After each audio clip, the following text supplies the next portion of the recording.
आप देख रहे हैं कॉन्क्लेव 2025 और ये हमारे कॉन्क्लेव का मकसद है कि कुछ आउटकम्स निकल के आए।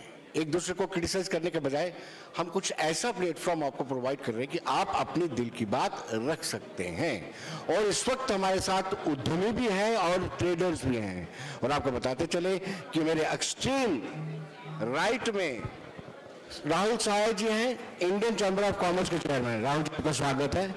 उसके बाद हमारे पास ललित महाजन जी हैं, फेडरेशन ऑफ इंडस्ट्री के आप चीफ हैं और बाड़ी ब्राह्मणा इंडस्ट्रियल एसोसिएशन के प्रेसिडेंट भी हैं। एक्सट्रीम राइट पे चला जाए, PSC chamber of commerce Jammu chapter के प्रेसिडेंट हैं, चेयरमैन, आपका स्वागत है। और चैम्बर ऑफ कॉमर्स के अरुण जी, आपका भी स्वागत है। चर्चा हम शुरुआत करेंगे कि आखिर हमारी अर्थव्यवस्था अगर निर्भर है तो वो निर्भर बिल्कुल कहीं ना कहीं इंडस्ट्री पर निर्भर है, ट्रेड पर निर्भर है। हालांकि अगर कश्मीर की बात करें, टूरिज्म भी एक बड़ा फैक्टर है, लेकिन साथ साथ मैं आपको बताते चले इंडस्ट्रीज या इंडस्ट्रियलिस्ट हमेशा ये एतराज जाहिर करते हैं कि कोई भी सरकार हो, उद्यमियों को नजरअंदाज किया जाता है। मैं शुरुआत ललित जी से ही शुरू करूंगा। क्या वाकई में आपको ऐसा लगता है कि आप निग्लेक्ट हैं, स्टेक होल्डर होने के बावजूद भी सरकार आपसे नहीं पूछती है? विनोद जी, सबसे पहले तो मैं इसके बारे में बात करना चाहता हूँ कि जो हमारे जो जम्मू कश्मीर को जो एक पैकेज दिया गया 2000 जी इसमें 21 में, उस पैकेज को अगर आप नेशनल लेवल पे देखें तो ऐसा पैकेज हमारी जो कंट्री में किसी भी जो स्टेट को नहीं दिया गया। उसके लिए जो honourable prime minister Shri Narendra Modi ji हैं और honourable home minister Shri Amit Shah ji हैं, उनका मैं बड़ा धन्यवाद करता हूँ। और 2021 में उस पैकेज की इम्प्लीमेंटेशन स्टार्ट हो गई थी। पर उस पैकेज में जो चीज़ एक देखने में मिली कि उस पैकेज में एग्जिस्टिंग इंडस्ट्री को बिल्कुल ही इग्नोर किया गया। एग्जिस्टिंग इंडस्ट्री को अब अगर हम 2002 में जाएं, 2002 में जब यहाँ वाजपेयी साहब की गवर्नमेंट थी, तब से जितने पैकेज हमारे इंडस्ट्री के लिए आए, उस पैकेज में एग्जिस्टिंग इंडस्ट्री को एट पार नई इंडस्ट्री के साथ पूरा इसको बेनिफिट दिया गया जी। पर लेकिन ललित जी, कुल मिला के ये कहा जाए कि सन ऑफ द साल के साथ कहीं ना कहीं और किया गया। हाँ, एग्जिस्टिंग जी आप सन ऑफ द सॉइल हैं जी।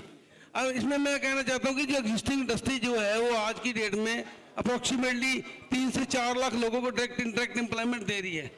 आप उनको इग्नोर करके नए इंडस्ट्रिस्ट को लाएंगे, वो नई इन्वेस्टमेंट कब आएगी और कब यहाँ एम्प्लॉयमेंट आएगी? जब तक वो आएगी पुरानी जो एम्प्लॉयमेंट है वो जो खत्म हो जाएगी। इसका सबसे बड़ा रीजन क्या है जी कि हम लोगों को ये यूटी एडमिनिस्ट्रेशन में जब भी हम लोगों को कॉन्फिडेंस में नहीं लिया गया, स्टेक होल्डर्स को किसी को भी, जब भी कोई स्टेट का पैकेज बनाया गया, सेंटर का पैकेज बनाया गया, उसमें जो स्टेक होल्डर्स को बिल्कुल कॉन्फिडेंस में नहीं लिया गया।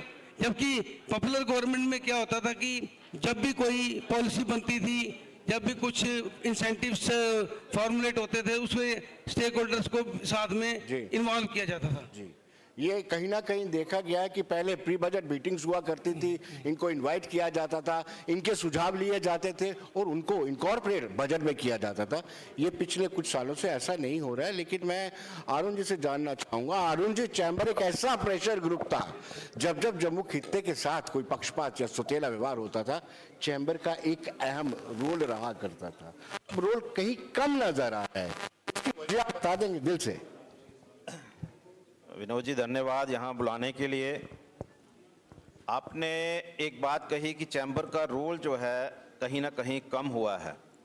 देखिए, चैम्बर जो है वो किसी से डर के नहीं चलता।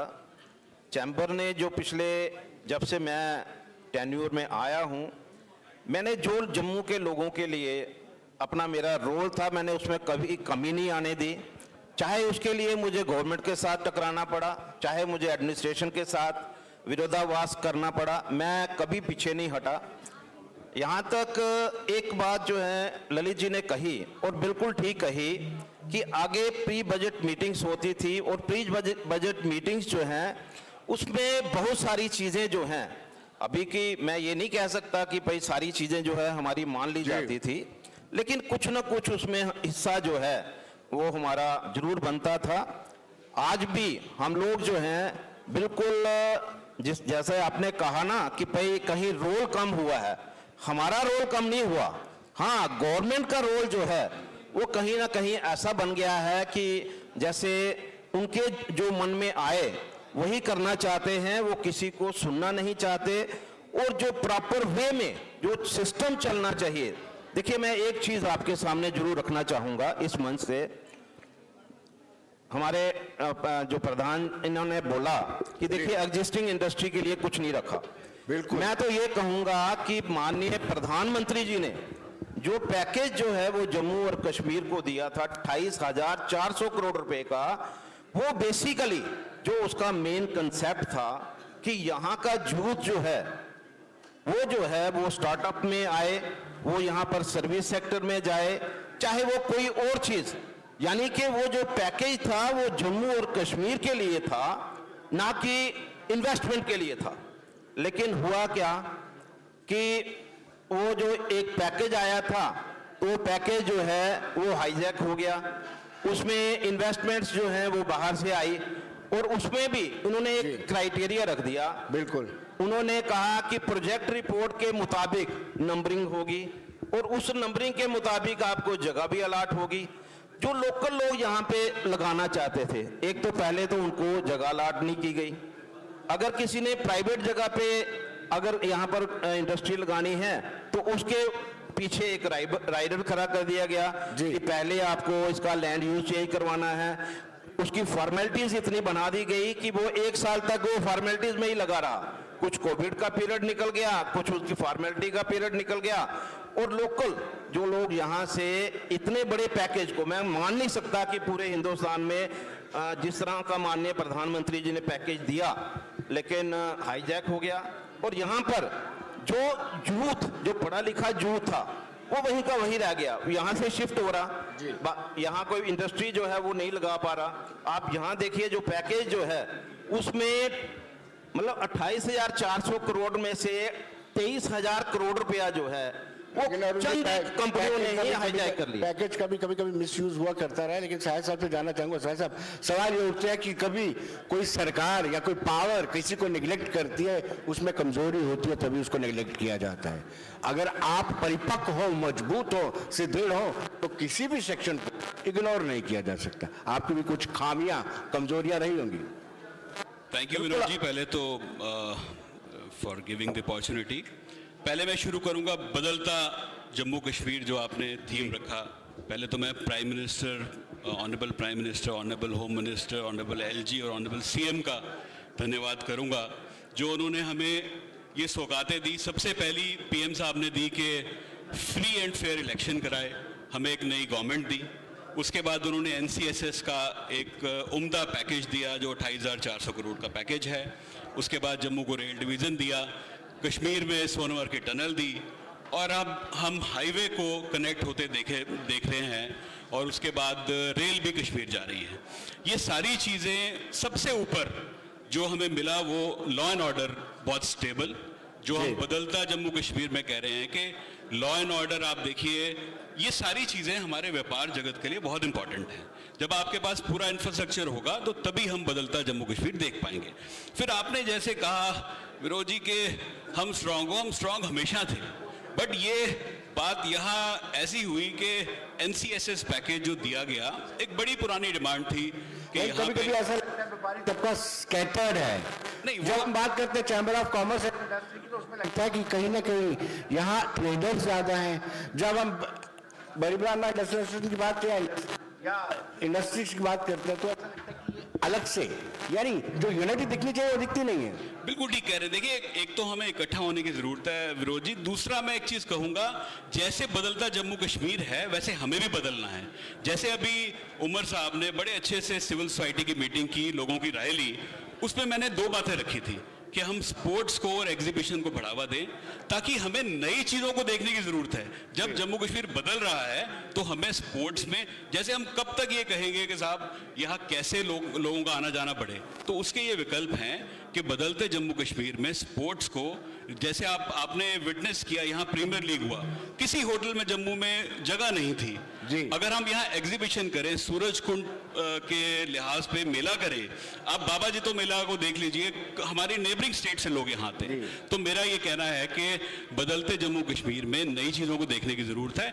जहाँ तक पैकेज की बात है, मैं एक चीज़ ऐड करना चाहूँगा विनोद जी, कि अब जो 28,400 करोड़ आना था आ गया। हम डिमांड करते हैं कि सेंट्रल गवर्नमेंट लोकल इंडस्ट्री के लिए एक पैकेज अलग से दे जो उसी तर्ज पे हो और लोकल्स को फायदा मिले। वेल, ये सारी डिमांड लगातार चल रही है कि सन ऑफ द सॉइल, यहाँ एग्जिस्टिंग यूनिट जिनको हम कहते हैं, उनको जरूर तरजीह दी जानी चाहिए। पैकेज तो आया, उसकी फिगर भी बहुत बड़ी थी, लेकिन son of the soil neglect हुए। Rakesh Wazir ji, PhD chamber of commerce Jammu chapter के चीफ हैं। राकेश जी, आपसे जानना चाहूंगा, क्योंकि आप होटल इंडस्ट्री से भी जुड़े हुए हैं, बदलाव प्रकृति का नियम है और विकास तो होना ही होना है। ट्रेन जानी है कश्मीर तक, लेकिन उसमें हमने अपना सर्वाइवल भी देखना है। उसको लेकर के आपकी क्या राय है? देखें, आपने बहुत ही अच्छी बात की और मैं समझता हूं कि हर एक चीज़ में कहीं नेगेटिव होता है तो पॉजिटिव भी होता है जी। और पॉजिटिव ये है कि मैं इसे पॉजिटिव वे में देखता हूं। आज अगर मैं कश्मीर की ही बात करूं, यहाँ पर पहले आपकी थाईलैंड का जो किराया था वो सस्ता होता था और दिल्ली से कश्मीर का किराया महंगा होता था। आज अगर ये ट्रेन चलेगी तो मूवमेंट और ज़्यादा बढ़ेगी मुझे लगता है, मगर उसके साथ हमें अपने आप को इक्विप करना पड़ेगा। देखें, आज की डेट में 1 करोड़ लोग कटरा में आते हैं और कश्मीर में जब हाईएस्ट टूरिस्ट आए वो फिगर 12.5 लाख की थी। आज अगर हम कश्मीर की इकॉनमी देखें, वजह सिर्फ एक थी कि हर एक आदमी का स्टे कम से कम 4 दिन 5 दिन का होता था और हमारे यहाँ आ जाते हैं और दूसरे दिन वापस चले जाते हैं। अगर हम आगे पेशे की प्लेसेस ऑफ टूरिस्ट इंटरेस्ट, चाहे उसमें आपकी बाबे वाले माता है, चाहे धनसर है, चाहे शिवखोड़ी है, चाहे रिलीजियस टूरिज्म को आगे बढ़ाएंगे तो ये आगे और बढ़ेगा। और दूसरे नंबर एक और चीज मैं यहाँ पे कहूँगा, जैसे उमर साहब ने ही एक बात की और उसमें उन्होंने बताया कि जनाब इंडस्ट्रियल पैकेज जो है उसका फ़ायदा अभी तक सिर्फ कठुआ से लेकर जम्मू तक जो ज़्यादा इंडस्ट्रीज लगेंगे जी। अब ज़रूरत इस बात की भी है कि जब हम इंडस्ट्री की बात करते हैं तो एक जो हमारी ट्रेडिशनल इंडस्ट्री है उसको बढ़ावा दिया जाए जो एग्जिस्टिंग है, और उसके अलावा जैसे इस बार गवर्नमेंट ने सर्विस सेक्टर को बीच में लाया जी, जैसे होटल्स हैं, एजुकेशन है, हेल्थ है, मेडिकल कॉलेजेस हैं, यूनिवर्सिटीज हैं, इन चीजों पर भी फोकस करना पड़ेगा हमें। आज आपके यहाँ पत्नी टॉप में एक रोड पे लगा और उससे टूरिज्म पूरे एरिया का बढ़ा, तो मुझे लगता है उसका भी मेरे पास समय कम है, लेकिन सभी पैनलिस्ट से एक सवाल 1 मिनट में जवाब चाहूंगा आपसे। देखिए, आपने खुद कहा कि लगभग 1 करोड़ को टच करती है यात्रा, और अनफॉर्चुनेट पार्ट यह है कि जितने भी हमारे प्रेस्टिजियस प्रोजेक्ट थे जिन्हें हम जम्मू में रोक सकते थे, उन माता के भक्तों को वो कंप्लीट नहीं हो पाए। उसमें आप भी रिस्पॉन्सिबल है। एक मिनट में पहले ललित जी बोलेंगे, फिर साहिल साहब बोलेंगे जी। 1 मिनट में कंप्लीट करने की क्या कारण थे? वो प्रेस्टिजियस प्रोजेक्ट जो श्रद्धालुओं को रोक सकते थे जम्मू सिटी में, हार्ट ऑफ द सिटी में, आप कंप्लीट नहीं करवा पाए। देखिए, उसके लिए मैं कहना चाहूँगा कि आज तक जम्मू में जो है टूरिज्म, जम्मू में कभी इस चीज़ को प्रायोरिटी नहीं दी गई। सर्किट, अगर आप सर्किट बनाएं, जैसे कटरा से पत्नीटॉप, पत्नीटॉप से सुध महादेव से अपना, अगर आप इसको एक सर्किट बना जाए, अब मानसर ले लीजिए, सुनेसर ले लीजिए, अगर वहाँ इतनी अच्छी लेक्स हैं उनको क्यों नहीं डेवलप किया गया?